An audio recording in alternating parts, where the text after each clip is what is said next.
দিল্লির অহংকারের কফিনে শেষ পেরেকটি একেবারে সজোরে ঠুকে দেওয়া হলো। সাউথ ব্লকের ক্ষমতাধর কর্তাবাবুরা এখন নিজেদের ছায়াকেও রীতিমতো ভয় পাচ্ছেন, থরথর করে কাঁপছেন। তাদের দীর্ঘদিনের সাজানো দাদাগিরির সাম্রাজ্য এক নিমিষেই ধুলোয় মিশিয়ে দিয়েছে চট্টগ্রামের সীতাকুণ্ড থেকে আসা একটিমাত্র খবর। ৫৫ একরের এক বিশাল সংরক্ষিত ভূমিতে সম্পূর্ণ নিভৃতে এমন এক প্রলয়ঙ্করী সমরাস্ত্র কারখানার ভিত্তি রচিত হয়েছে, যা পুরো দক্ষিণ এশিয়ার মানচিত্রের হিসাব নিকাশ চিরতরে পাল্টে দিয়েছে। সেনাপ্রধান জেনারেল ওয়াকারুজ্জামানের এই এক অব্যর্থ মাস্টার স্ট্রোকে ভারতের সমস্ত আগ্রাসী পরিকল্পনা একেবারে মুখ থুবড়ে পড়েছে। সীতাকুণ্ডের এই দুর্ভেদ্য সীমানার ভেতরে ঠিক কী তৈরি হচ্ছে, এমন কি মারণাস্ত্রের ছক কষা হয়েছে, যা শোনার পর মোদী প্রশাসনের কর্তাদের রীতিমতো রক্তহীন হয়ে গেছে। ক্ষমতার পট পরিবর্তনের পর ঢাকা এখন আর আগের সেই দুর্বল নতজানু অবস্থায় নেই। নতুন প্রশাসন দায়িত্ব নেওয়ার পর থেকেই আন্তর্জাতিক বলয়ে রীতিমতো একচ্ছত্র আধিপত্য বিস্তার শুরু করেছে। তারেক সরকারের এই নতুন রূপ দেখে দিল্লির মাতাব্বররা একেবারে দিশেহারা। এতদিন যারা বাংলাদেশকে নিজেদের পেছনের উঠোন ভেবে ছড়ি ঘোরানোর দুঃস্বপ্ন দেখত, তারা এখন প্রতিটি পদে পদে চরম চপেটাঘাত খাচ্ছে। একদিকে রাষ্ট্রযন্ত্রের নিখুঁত কূটনৈতিক চাল, আর ঠিক তার সমান্তরালে সেনাপ্রধানের সামরিক শক্তি বৃদ্ধির এক ভয়ঙ্কর সুন্দর মিশন। এই দুইয়ের সাঁড়াশি আক্রমণে ভারত এখন লেজ গুটিয়ে পালানোর পথ হাতড়ে বেড়াচ্ছে। মোদি থেকে শুরু করে সাউথ ব্লকের তাবড় তাবড় নেতারা খুব ভালো করেই বুঝে গেছেন, বাংলাদেশকে আর কখনোই দাবিয়ে রাখা সম্ভব নয়। তাদের সেই আধিপত্য বিস্তারের ঘৃণ্য লালসা এখন সীতাকুণ্ডের এই নতুন সমরাস্ত্র কারখানার নিচে চিরতরে চাপা পড়তে যাচ্ছে। দীর্ঘ প্রশাসনিক নীরবতার আড়ালে গত কয়েক মাস ধরে এই বিশাল সমরাস্ত্র কারখানার মাস্টার প্ল্যান তৈরি করা হয়েছে অত্যন্ত নিখুঁতভাবে। ২০২৪ সালের অক্টোবর মাসে সেনাসদর থেকে অত্যন্ত গোপনীয়তার সাথে চট্টগ্রামের এই নির্দিষ্ট এলাকার জন্য চূড়ান্ত প্রস্তাব পাঠানো হয়। এরপর সমস্ত দাপ্তরিক আনুষ্ঠানিকতা শেষে চলতি বছরের ১ জুলাই অর্থনৈতিক বিষয় সংক্রান্ত মন্ত্রিসভা কমিটি এই মেগা প্রজেক্টের চূড়ান্ত সিলমোহর দেয়।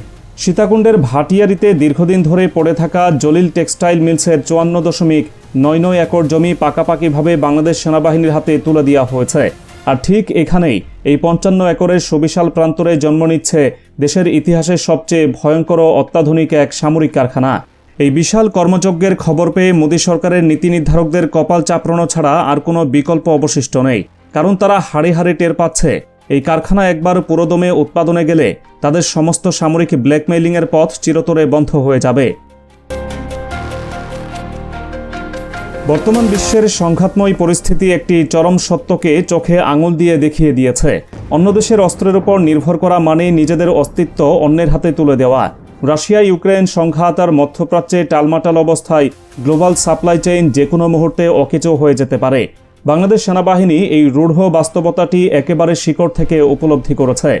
এতদিন গাজীপুরের অর্ডন্যান্স ফ্যাক্টরি দিয়ে যে চাহিদা মেটানো হতো, আধুনিক যুদ্ধক্ষেত্রে তা একেবারেই নস্যি। যে কোনো আগ্রাসী অপশক্তিকে মুহূর্তের মধ্যে উচিত শিক্ষা দিতে এই নতুন কারখানার কোনো বিকল্প ছিল না। এখানকার সুরক্ষিত সীমানায় তৈরি হতে যাচ্ছে স্থলযুদ্ধের এমন সব মারণাস্ত্র, যা শত্রুপক্ষের বুকে সরাসরি কাঁপন ধরাবে। সবচেয়ে বেশি ফোকাস করা হয়েছে ১০৫, ১১৫ এবং ১৫৫ মিলিমিটারের ভারী আর্টিলারি শেলের ওপর। একটি ১৫৫ মিলিমিটার গোলার ওজন ৪৫ থেকে ৫০ কেজি, যা ৩০ থেকে ৪০ কিলোমিটার দূরের লক্ষ্যবস্তুকে নিমিষেই মাটির সাথে মিশিয়ে দিতে পারে। শত্রুর সুদৃঢ় বাংকারকে এক আঘাতেই ধুলোয় পরিণত করার মতো এমন প্রলয়ঙ্করী ক্ষমতা অর্জন করেছে বাংলাদেশ।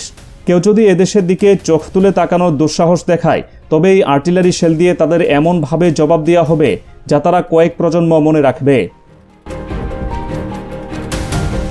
শুধু ভারী আর্টিলারি নয়, এই এক ছাদের নিচে তৈরি হবে বাংলাদেশ সেনাবাহিনীর নিজস্ব প্রযুক্তির সবচেয়ে নির্ভরযোগ্য হাতিয়ার BD-08 অ্যাসল্ট রাইফেল এবং BD-15 লাইট মেশিন গানের বিপুল পরিমাণ গোলা বারুদ।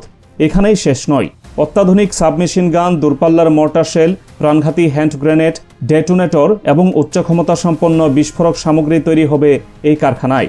এক কথায়, শত্রুদের নাকানি চোবানি খাওয়ানোর জন্য এই একটি সামরিক কমপ্লেক্সই যথেষ্ট। যারা এতদিন ভাবত বাংলাদেশের সামরিক শক্তি সীমিত, সীতাকুণ্ডের এই বিশাল সমরাস্ত্র ভাণ্ডারের প্রস্তুতি দেখে তাদের এখন রীতিমতো গাত্রদাহ শুরু হয়েছে।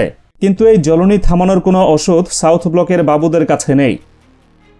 সমরাস্ত্রের মান যেন যে কোনো বৈশ্বিক পরাশক্তির সাথে পাল্লা দিতে পারে, তার জন্য এক অভাবনীয় চাল চেলেছে ঢাকা। এই মেগা প্রজেক্টে সরাসরি যুক্ত করা হয়েছে আন্তর্জাতিক সামরিক পরাশক্তি তুরস্ককে।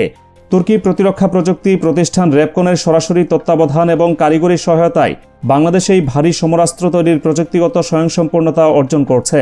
অস্ত্র তৈরির জগতে রেপকন এমন এক নাম যারা রীতিমতো বিপ্লব ঘটিয়ে দিয়েছে। সীতাকুণ্ডের এই কারখানায় তুরস্কের এই অত্যাধুনিক প্রযুক্তির ছোঁয়া বাংলাদেশ সেনাবাহিনীর আক্রমণাত্মক সক্ষমতাকে এমন এক অকল্পনীয় উচ্চতায় নিয়ে যাচ্ছে, যা দেখে দিল্লির কর্তারা রীতিমতো হিমশিম খাচ্ছেন। নিজেদের একেবারে নাকের ডগায় বাংলাদেশ এত আধুনিক প্রযুক্তির ভারী অস্ত্র তৈরি করছে, এই খবরটি ভারতের নীতি নির্ধারকদের চোখ ছানাবড়া করে দিয়েছে। তুরস্কের সাথে বাংলাদেশের এই নিবিড় সামরিক বন্ধন ভারতের সমস্ত আধিপত্যবাদী স্বপ্নকে এক নিমিষেই গুড়িয়ে দিয়েছে। কারখানা স্থাপনের জন্য সীতাকুণ্ডের ভাটিয়ারি এলাকাটিকে বেছে নেওয়ার পেছনে সেনাপ্রধানের অত্যন্ত সূক্ষ্ম একটি সামরিক হিসাব লুকিয়ে রয়েছে। ভৌগোলিক দিক থেকে এটি সরাসরি চট্টগ্রাম সমুদ্র বন্দরের একদম কাছাকাছি এবং ঢাকা চট্টগ্রাম মহাসড়কের সাথে পুরোপুরি সংযুক্ত। এর ফলে বিদেশ থেকে ভারী যন্ত্রপাতি আনা বা কারখানার কাঁচামাল পরিবহন অত্যন্ত দ্রুত গতিতে সম্পন্ন করা সম্ভব হবে। এটি একটি যুগান্তকারী পদক্ষেপ।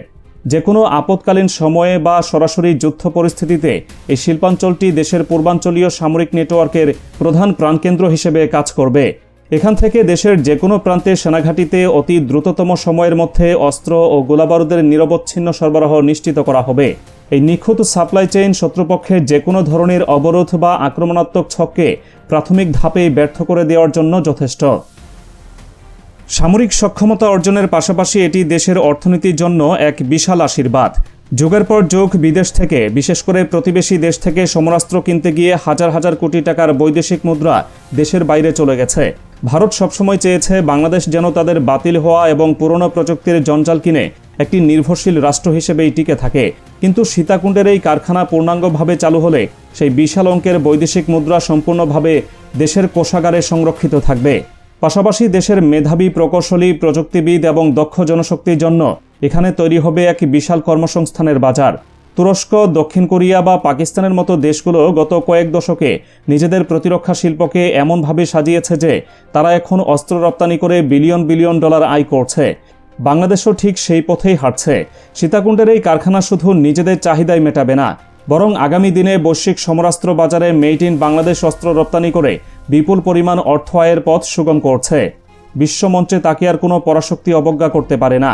আগে যারা কথায় কথায় বাংলাদেশকে চোখ রাঙাত, বাংলাদেশের এই অভাবনীয় উত্থান দেখে তারা এখন লেজ গুটিয়ে বসে থাকতে বাধ্য। আন্তর্জাতিক বলয়ে বর্তমান সরকারের এই দাপুটে অবস্থান এবং সীতাকুণ্ডে সেনাবাহিনীর এই ভয়ঙ্কর সুন্দর প্রস্তুতি সব মিলিয়ে প্রতিবেশী দেশের যে কোনো অপতৎপরতার চিরস্থায়ী কবর রচিত হয়েছে। আগামী এক দশকের মধ্যে বাংলাদেশ যে সামরিক খাতে সম্পূর্ণ স্বনির্ভর এক পরাশক্তি হিসেবে আত্মপ্রকাশ করতে যাচ্ছে, সীতাকুণ্ডের এই মেগা প্রজেক্ট তার সবচেয়ে বড় এবং জ্যান্ত প্রমাণ। বিশ্বমঞ্চে মাথা উঁচু করে দাঁড়ানোর যে অপ্রতিরোধ্য যাত্রা বাংলাদেশ শুরু করেছে, তা থামানোর সাধ্য এখন আর পৃথিবীর কারো নেই।